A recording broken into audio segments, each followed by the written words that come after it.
Hi, everybody. Yay, yay, yay, yay. You remember me. Hi, you guys. So great to be here. And if you have no idea, if the rest of you are like, who is this guy? I came to work here when I was 29 years old as a youth pastor, and I stayed here for almost 20 years. And I've been gone now for 9 years, and math is impossible. It puts me at about 42 years old. So, but I'm always thrilled and honored to be back at Saddleback, and especially the 11 o'clock service. You're the best. I'm not sure why. I didn't say that to any of the others, but it's just fuller, and you look more intimidating than the other ones. But I'm thrilled to be here. I have a little confession to make. When I was here, I suffered with a disease, but it was never identified. It's now been identified since I've left, and so I want to let you know what I'm suffering with. I'm suffering with a disease called rhythmic impairment. And rhythmic impairment means that you can't clap and sing at the same time. Okay, that you really have to choose one or the other, and it's a disease that only about 1 in 10,000 have it. Now watch this. How many of you can literally not clap? Like you have to pick one or the other, or else you just look like this. Okay, who has it? Raise your hand. Let me see. Yeah, it's not very many, but these people raising their hand, leave them alone. Okay, because the rest of you don't even know we exist. Like you walk into church, I can't wait to clap and sing, and we walk into church and go, God, I hope they don't clap, because we have to pick one or the other. And these people also, we don't dance at weddings because people call 911 thinking we're having a seizure. Okay, so, and I just got back recently from Africa, where the church services are 3 to 4 hours long. And about 90% of the time is singing and clapping. So I can't tell you how nice it is to be here. You only clapped during one song. You did. I just feel like you're moving right into the direction of God's will. I was in Kenya visiting my daughter's ministry to street children. These are kids who live on the street. They have no family. They're little. They've been abandoned or orphaned, and they survive off of sniffing glue to numb their hunger pain and to stay warm. She's found a group of about 25 boys who she's been able to help get into a church, ironically a purpose-driven church. She's got them into a loving home. She's got them fed and clothed and now educated. It really is it's an amazing ministry that she's doing. Yeah. And I brought a picture of some of the teenage boys. I wanted to show you this. They're really just like American teenagers with one noticeable difference. Not one of them owns a phone. And so when we were together, they weren't isolating themselves with their heads down, staring at a device. They were engaged, they were laughing, they were playing from simple games to like Uno or Go Fish. I mean, it's a different culture. We walked into this slum where there were some families, and we were visiting these people. And I mean, just the children, they have nothing. You just have to say they have nothing, and yet their smiles are so engaging and warm. Their toys were all homemade and actually very, very primitive. And they had seen phones before, but they had never experienced Doug Fields' slow motion capturing of them running. So I would just have them, as I sat in the shade, I had them run, and I would film them in slow motion. It was lovely. And the reason that I tell you this story is because we're in a series on countercultural. And every time I was with them, I was actually in their presence, they had so much joy and happiness, and yet they had nothing. And so if you've been around Saddleback for the last few weeks, you know that today we are in part 4 of a series on countercultural living. And the big idea is that when culture becomes more and more broken and more sick, a Jesus follower learns to bring out the best within that culture. So rather than trying to be like culture, what becomes attractive is when you and I live in a way that is different than culture. And something that I think that is very attractive and very compelling and very needed in today's world is that when we are with someone or someones, that we actually are with them and we are fully present. Now, it sounds a lot easier than it is, and I'll unpack this in a minute. We were in Kenya, we were with this sweet elderly grandmother, and I want to say that we were in her house, but you'll think house is something different. I want you to think shed. It was about a 12 by 12 hut, no electricity. It was made out of hay and cow dung, and we sat on quote unquote furniture, which was really some wooden type boxes covered with fabric. And we were visiting with this grandma, and the whole time her smile was so engaging, and she was enraptured by our presence. And we visited with her for about 2 hours, and as we're leaving, she says with a smile on her face and tears in her eyes, she says, "Will you come back tomorrow when you can stay longer?" And I'm thinking, stay longer? I've got cramps, I'm limping, I've got splinters in my butt. I'd rather go to church and clap some more than do that, okay? And yet she was so very happy. Now, if you have your outline, I want you to pull it out, and here's the first fill-in. Here's the countercultural concept that I want you to consider today, is that presence influences happiness. And we all know that this is so needed. Happiness, more joy, more just being gracious, and happiness and kind is something that was needed in our culture. And we know that presence influences happiness because we've been on the flip side of that. What I mean is all of us in here have been with somebody where you're in their presence, but you're not really in their presence. You know what I mean? Where they're looking beyond you or past you, or they're distracted. How many of you know what I'm talking about? Yeah. And you don't feel happy then, right? You actually feel like, well, I'm not important to you right now, or I feel unworthy. I can remember a time several years ago here on this church property, I was having a conversation with another pastor. I can tell this story now because he's not on the staff anymore. He was my boss at the time, and he asked me kind of a deep question, and I was answering his question. It was pretty significant conversation, and I can see his eyes looking past me.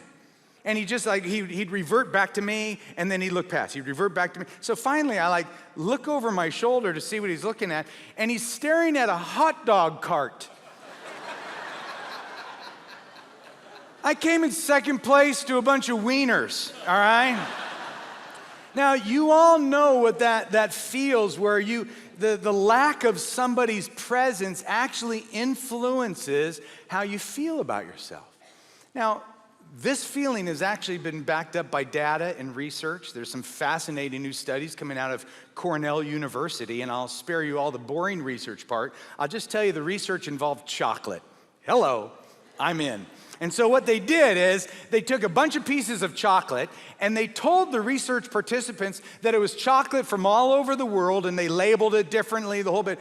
But the truth was, it was from the exact same chocolate bar. Are you tracking? So it's the same chocolate, but the research participant thinks that it's chocolate from all over the world, and they're supposed to evaluate the chocolate on a scale of 1 to 10. But what the researcher did is the researcher would sit and engage with the person while they were eating the chocolate, and then the research person would also step away, just still be there, but kind of look down at his or her phone or sign something on a clipboard while they would test. And every time the chocolate was tested, when the person was present, they rated the chocolate higher. Every time the research person stepped away or looked at his phone or wrote something down, they rated the chocolate lower. And they've come out with all this quantifiable evidence of what we know. We know this is true anyway, that presence amplifies one's experience. Okay? Actually, we learned this at a very young age. I can remember one time standing right there many years ago. My son was about 4 years old, and I'm talking to somebody right there after church, and he's about 10 feet away over there, and there's a church bulletin on the ground, and he's jumping over it. But before he jumps over it, he's like, Dad, watch this. And then I'd go back, Dad, watch this. I mean, super cute. Not a bright kid, but super cute. Now, why did he want his dad to watch this? Because he learned at an early age that presence with somebody who cares about you makes that experience more delightful. He wasn't asking a stranger to watch this. He was asking his dad to watch this. Now, this idea of presence, this is not an African value. It's not a value that's been validated by an academic research of Cornell.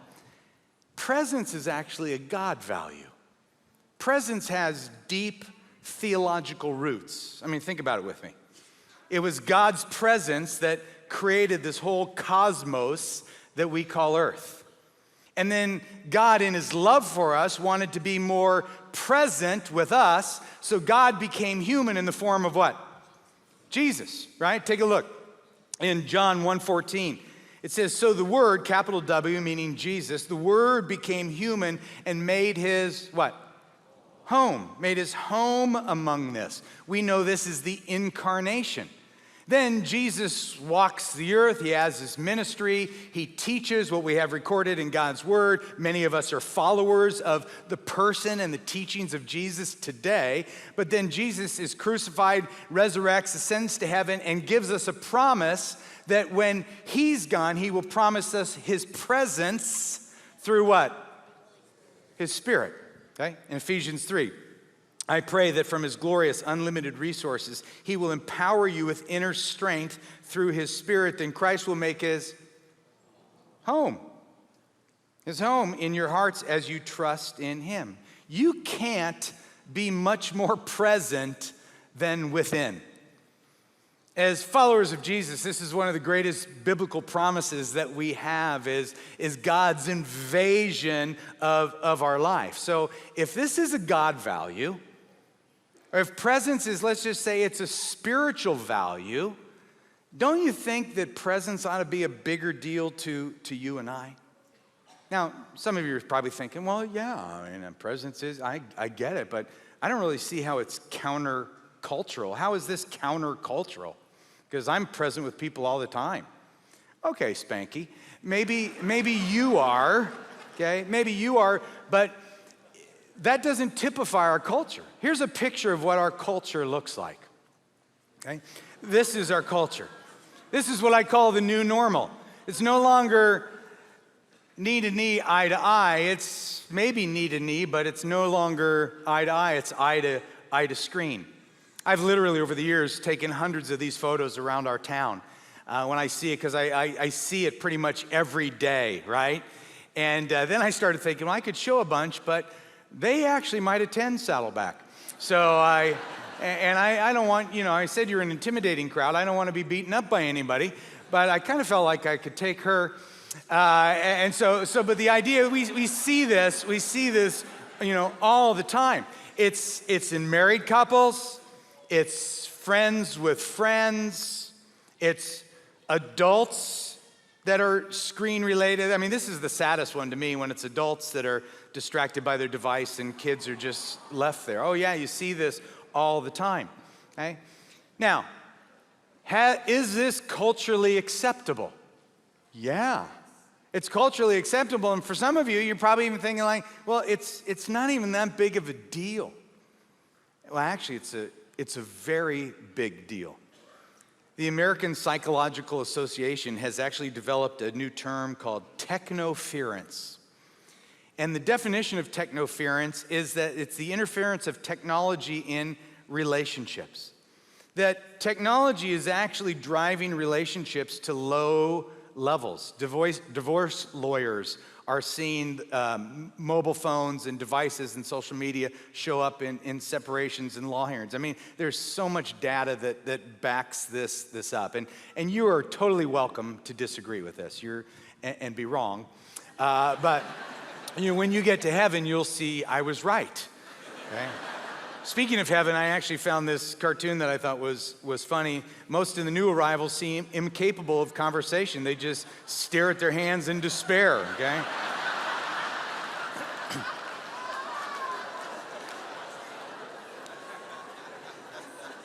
Do you know that it was just 12 years ago when this came out, and it was like we were enamored with this device, and it's almost like we fell asleep and we have woken up to a culture and a change that has experienced the highest rates of isolation than ever before. I mean, day after day, there's new study about phone use being connected to depression and loneliness.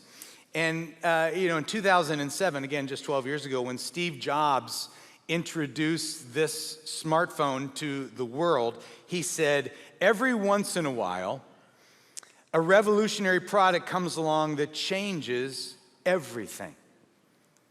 And I can't imagine that he thought it meant it would change everything in terms of breaking down relationships, violating our ability to be present with one another. And I'm just curious, how many of you own one of Steve's toys? The one with the apple? Let me see. Yeah. How many of you own the lesser version? Yeah. Android people, keep your hands up. You're the minority, but it's good to know where you sit because Androids are known to explode. So, just kind of a public service announcement of those that are sitting next to them. I mean, this thing is so little. It weighs less than 5 ounces, and yet it has such a big impact on our ability and inability to be present with one another. See, because when we're connected to everyone out there, it actually means we're disconnected to those who are right here. And I'm just curious, how many of you would think or do think this is a very real issue in our culture? Let me see. Oh yeah, absolutely. That's been the response, all weekend. People are like, and by the way, this is not just a millennial thing. This is not a Gen Z thing. This is an older person thing too. And for those of you who prefer to live in the land of it's not that big of a deal, let me just tell you the developers of this are now coming out with apps and products that actually help us monitor our over and abusive phone use. Now, if you think about this is like when cigarette companies put warning labels on saying that, cigarettes cause cancer. It's about the same equivalent. Last year, Apple's CEO, when he introduced the new operating system, basically said, we're gonna now help people understand how much time they're spending on our phones. Or my wife said, they sold us a bomb, and now they're teaching us how to dismantle it. And because it's a bomb that it's blowing up our attention spans, it's blowing up our memory, it's blowing up our creativity, it's blowing up our stress, it's blowing up our sleep, it's blowing up our exercise, and it's blowing up our relationships. And about 2 months ago, Pastor Rick gave a fabulous message on digital distractions. And if you weren't here, I encourage you to listen to it. And he talked about how we can use our phone for spiritual growth. I actually want to pivot and take another angle and talk about how this little device actually keeps us from being present and bringing happiness into our world with others. And let me be very clear to let you know that I love technology. I actually do love technology. I own a phone, I own an iPad, I own a laptop, I own a desktop, I have Twitter, I have Instagram. If you want to be in the center of God's will, you can follow me on Instagram at Doug Fields, all right? And I post things like this, my beautiful granddaughter, come on. Why would you not want to look at that, okay? Yeah, so I love technology. I want you to hear me clearly. I am not anti-technology. I'm not asking any of you to become Amish and flee electricity, You can keep your AOL accounts or CompuServe or whatever you're into these days. Here's what I'm asking you to do. I'm just asking you to be honest enough to evaluate your own phone use and how your use is actually keeping you from being present and increasing other people's happiness. I'm not advocating for phone abstinence. I'm advocating for phone consciousness. See, I want you to be able to tell the difference between your phone in one hand and a pretzel in the other. And that'll make more sense when you watch this video of this woman who thought she was feeding birds her pretzel. Watch. Oh, lo måste ju det göra med laxan, ja.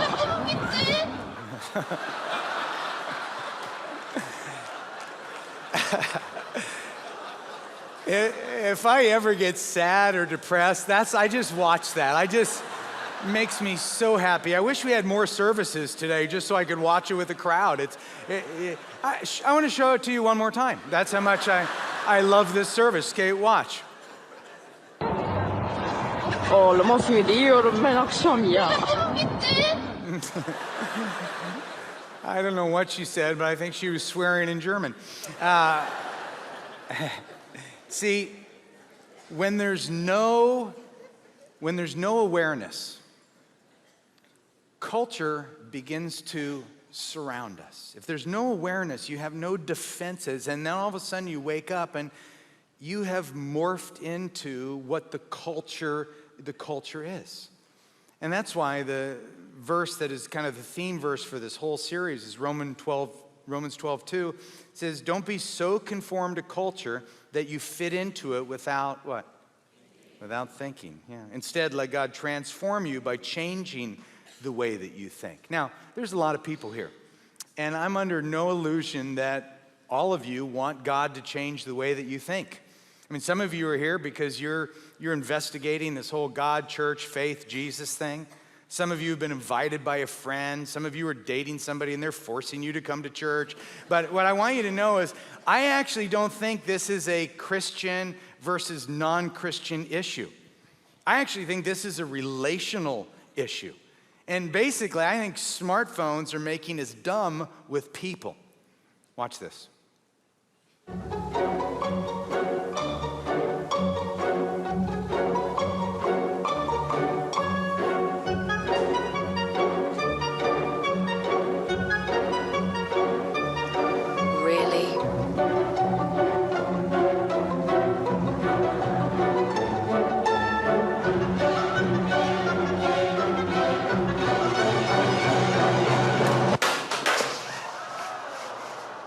Really?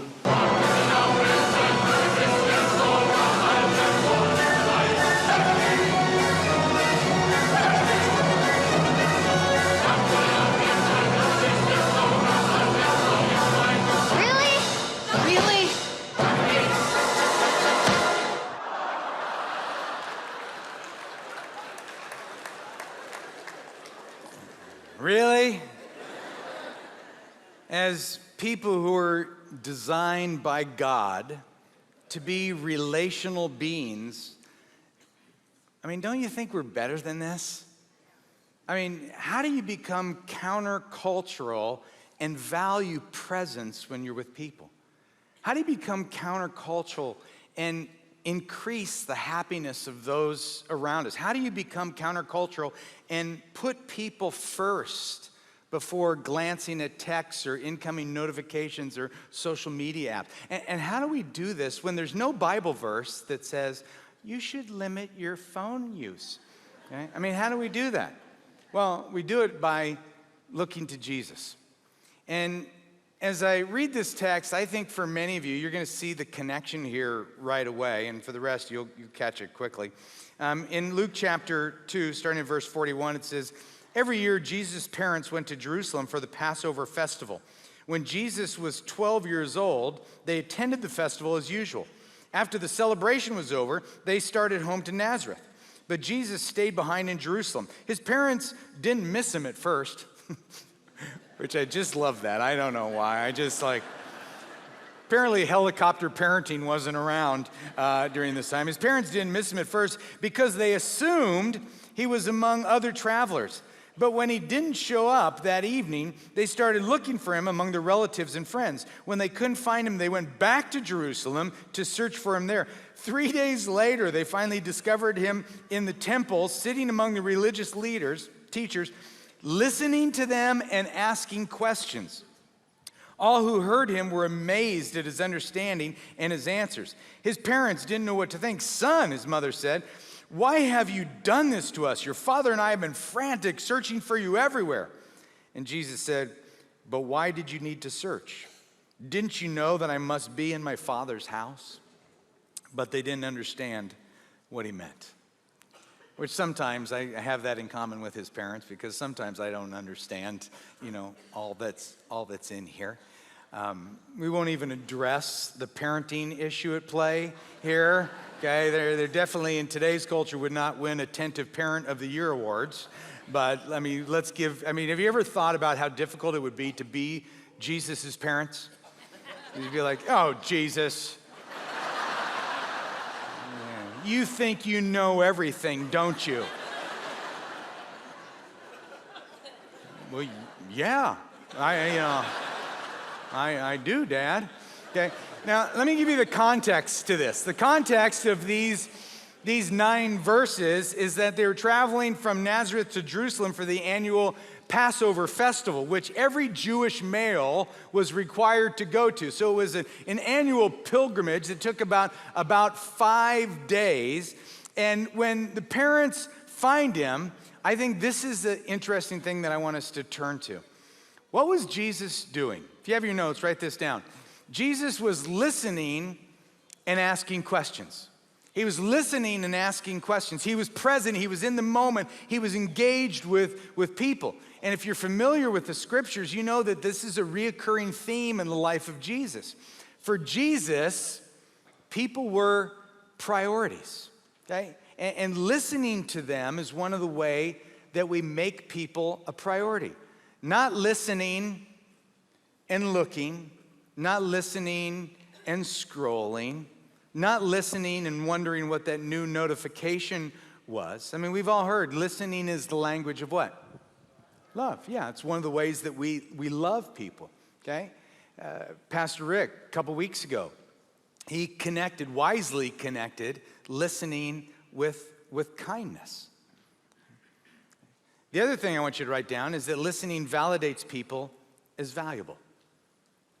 So Jesus was listening and asking questions, and listening validates people as valuable. That's why people are happier when we're actually in their presence, because we make them valuable. So here's kind of the bottom line, is that I'm not loving you in my presence if I'm distracted with this. Okay?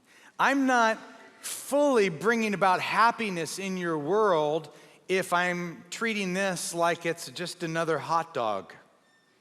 Okay? That for some reason and we can't blame this on anybody, we have conditioned ourselves in our culture that when this buzzes or vibrates or rings, we are obligated by law, right? That we have to give it our attention.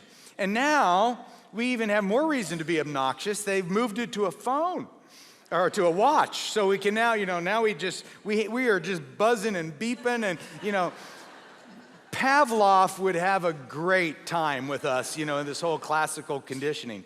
Someone said, checking your phone is like picking your nose. There's nothing wrong with it, but no one should have to watch you do it. See, I think what we're doing is we're putting a value, track with me, we're putting a value on the unknown. We don't know what that text or that notification is. We're putting a value on the unknown when the known is right there in our presence. Are you with me? Yeah. So we know what this looks like. It looks like this. You've seen this everywhere you go. And it's not just restaurants. It's there. And we're beginning, actually, for the first time in the last 9 months or so, we're beginning to see some cultural resistance to this. There are restaurants now that are, there's a new phrase, by the way. The phrase is called phubbing. Phubbing, which is a combination of phone plus snubbing. And so that person is phubbing you when you are with them in a social type setting and they are paying attention to their phone and not to you. And so there's restaurants now that'll have signs like this. Say no to phubbing. Go ahead and put that sign up. Say no to phubbing. Yeah, that's like, even you're beginning to see these now. 20 years ago it was what? Say no to drugs. Yeah, drugs are apparently fine. Now, it's just say no to phubbing. I actually think about 99% of all text and social media notifications can wait until you're done being in that person's present. So as many of us who are followers of Jesus, who value people, the anticipation of what could be is not more important than who is. Jesus modeled this. He had a conversation with Martha. Martha and Sister Mary, they were in the house, and Martha was busy, distracted, cooking, getting the house ready, and Mary was sitting, listening to Jesus. And Martha complains in Luke chapter 10. Martha, complains about this, but Jesus said, "My dear Martha, you're worried and upset over all these details. There's only one thing worth being concerned about, and Mary has discovered it, and it will not be taken from her." See, Jesus was making a statement of value, of priority, of importance. Martha, what's on the stove is not more important than who's in the house. Maybe you'd say to us today, what's in your purse or what's in your pocket is not more important than who is in your presence. Earlier we said Jesus was listening and he was also asking questions. And I was thinking about this week. Why was Jesus asking questions? I mean, follow this.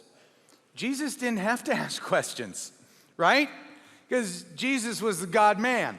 So he already knew the answers, or what it says in the scriptures in John 2, no one needed to tell him about human nature, for he knew what was in each person's heart. So Jesus obviously understood that questions, asking questions, it actually communicates concern.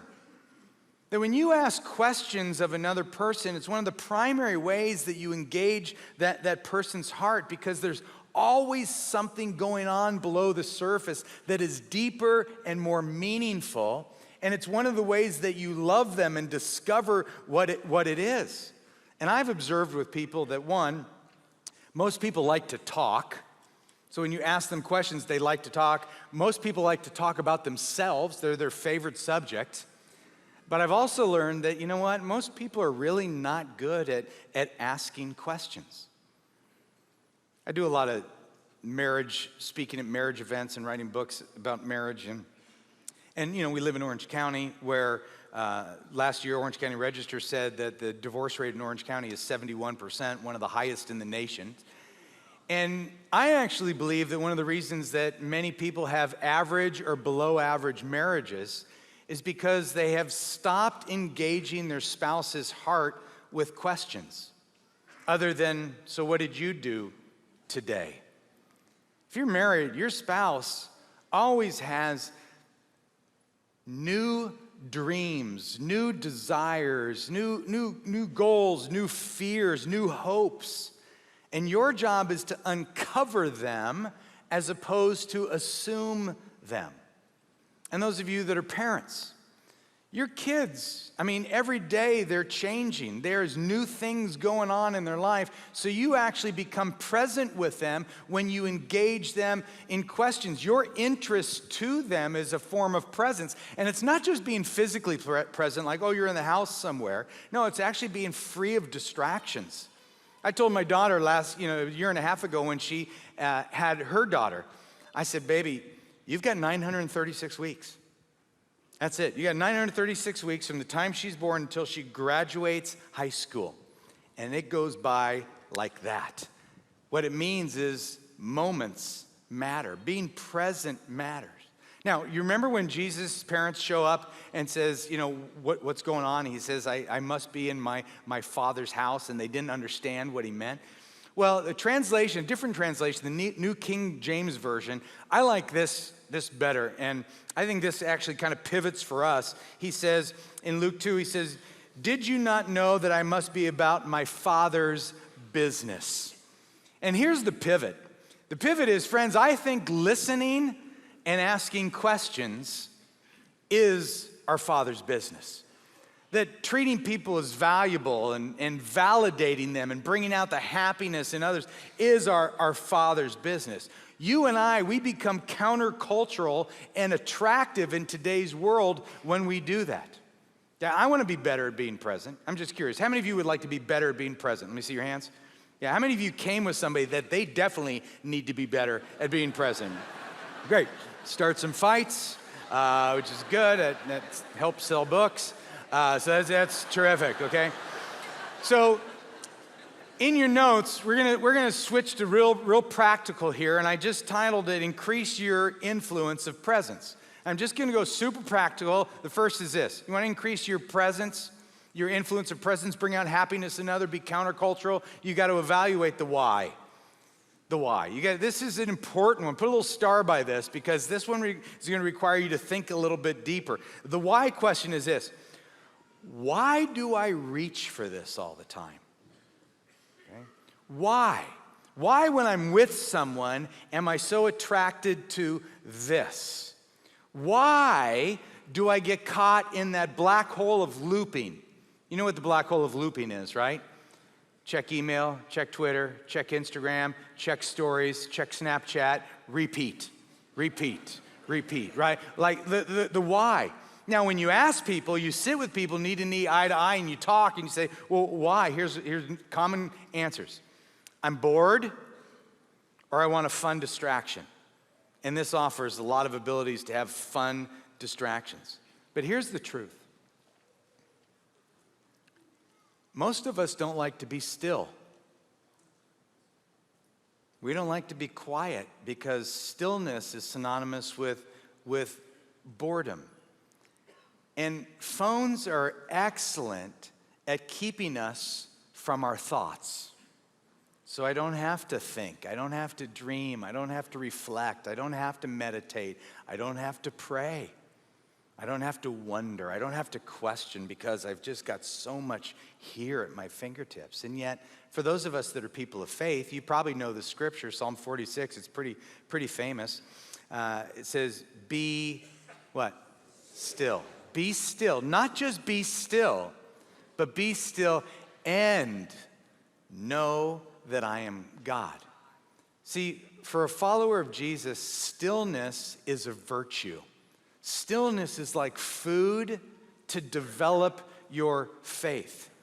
So you got to figure out the why. Get to the bottom of why is this always distracting you when you're in the midst of, or else if you don't figure out the why, culture just surrounds you and all of a sudden you wake up and you are just like everybody else, okay? Now, a little bit of an aside, those of you who are parents, and I know this, the biggest question I get asked about parenting is how do you raise kids in a screen culture? And I actually wrote a little workbook called Parenting in a Screen-Saturated Culture. But the first part of the workbook, it asks parents to hold up the mirror, okay? And because parents, you got to evaluate your own phone use and abuse and addiction because you can't expect children to be discerning in an area where you aren't.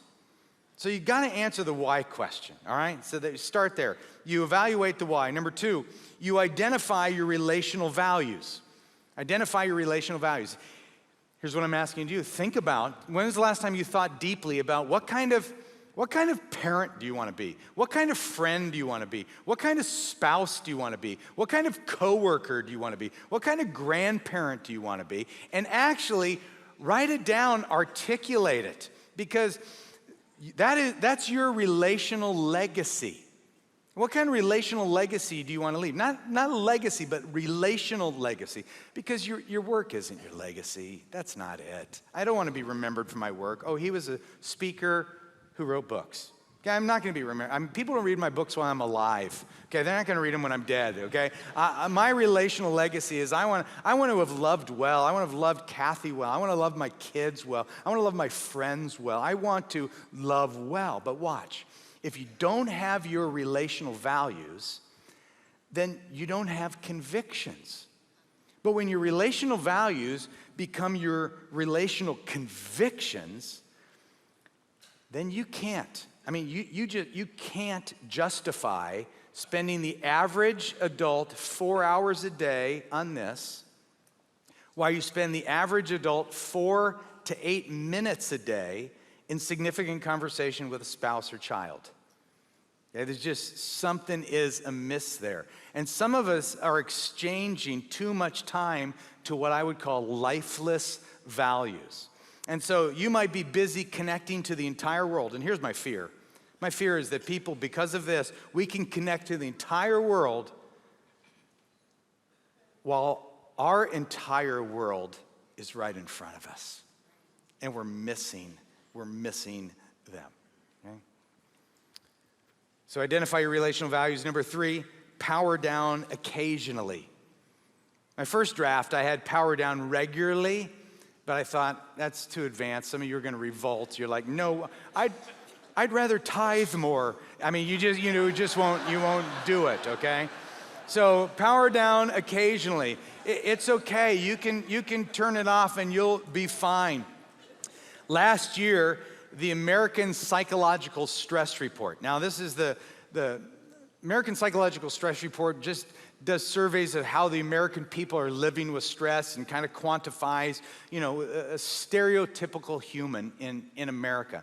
And they said this: 75% of American adults agree that periodically unplugging or taking a digital detox would be good for their mental health, yet less than 25% have actually ever done so. The mental health world has actually identified a new phobia, okay, or fear. It's a phobia called nomophobia.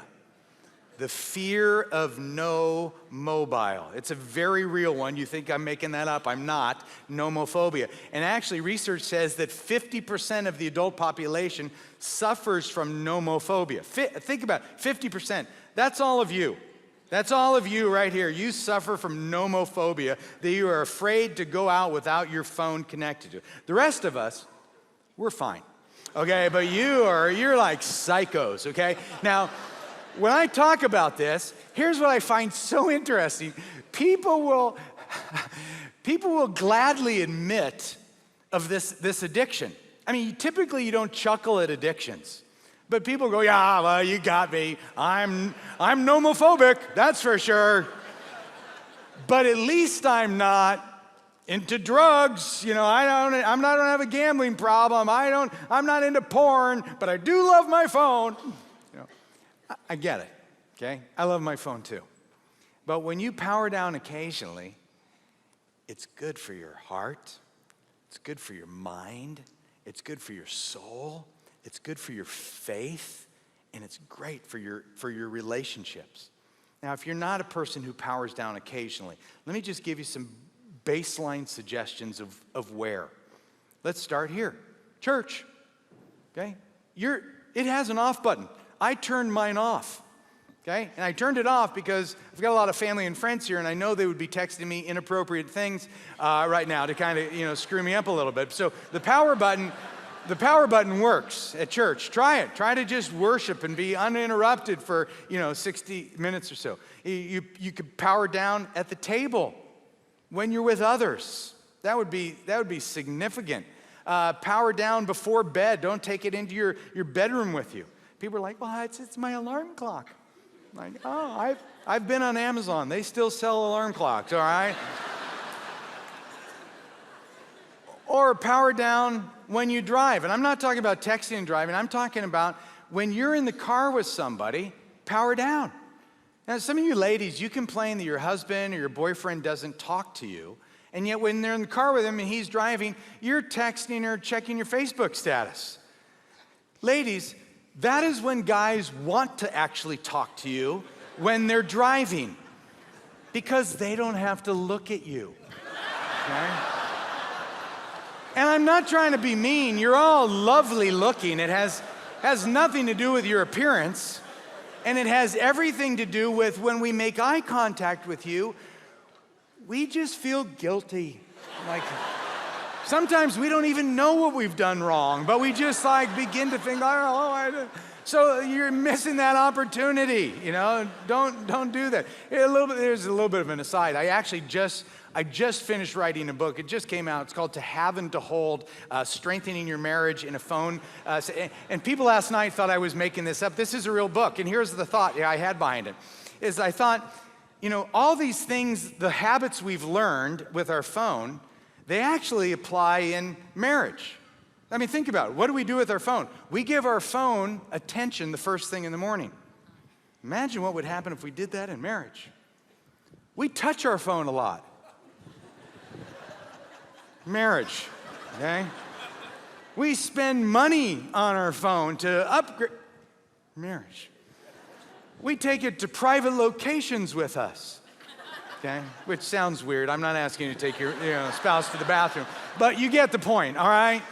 That, if we just love one another like we love our phone, this world would be totally different. And finally, here's number 4, install speed bumps.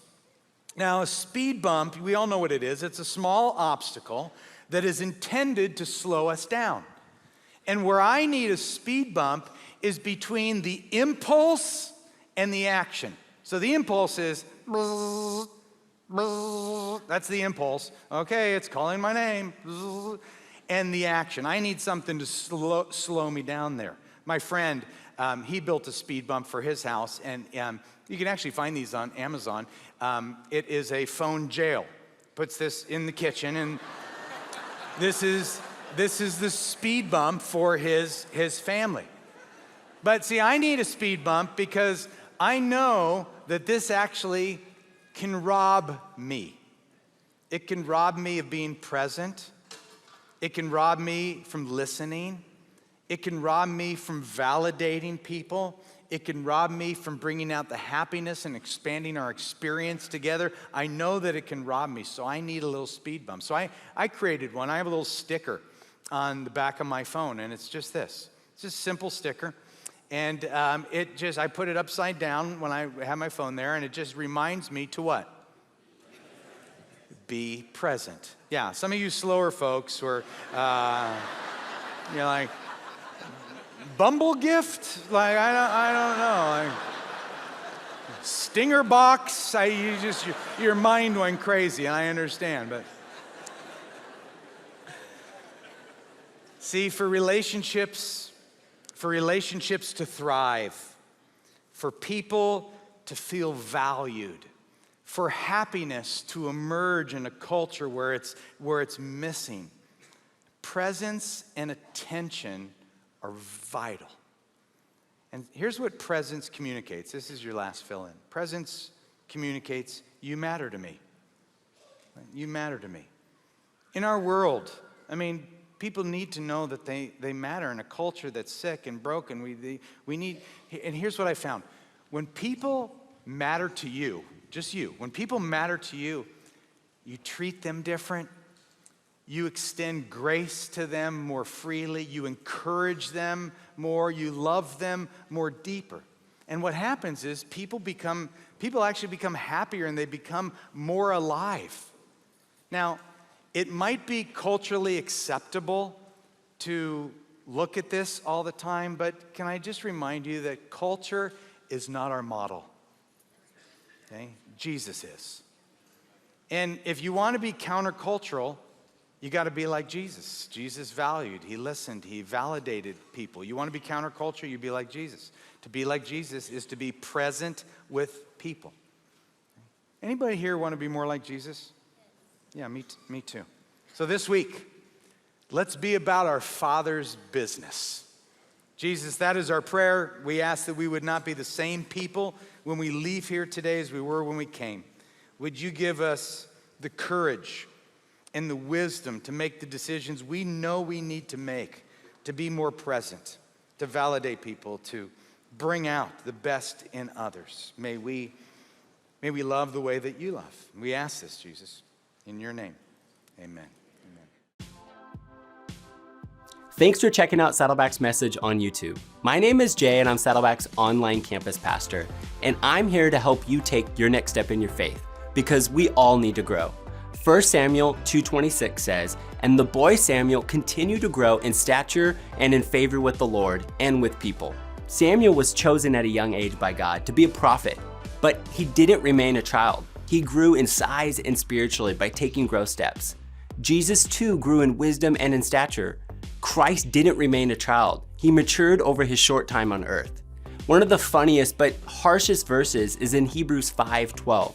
It says, "You've been believers so long now that you ought to be teaching others. Instead, you need someone to teach you again the basic things about God's word. You are like babies who need milk and cannot eat solid food." The writer is saying to these followers of Jesus that they need to grow up. They may be adults physically, but spiritually, they are babies. I don't know about you, but I do not want to be a baby. I want to be a healthy adult, and that means I need to be continually growing. So what does that mean for you? Couple options. First, we would love to help you get plugged into one of our Saddleback Church campuses. We have many locations in Southern California and even internationally. Second, we could even help you find the nearest local church if there isn't a Saddleback location near you.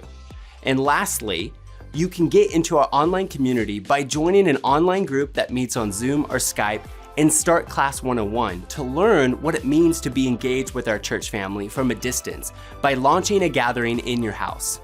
But here's the deal. We can only help you take a next step if you let us know you're watching right now. So take a moment and text 1-949-608-6637 or email online@saddleback.com that you want to grow. My team would love to answer any questions about our campuses, a local church nearby, or something about our online community. Looking forward to talking really soon. Thanks for watching.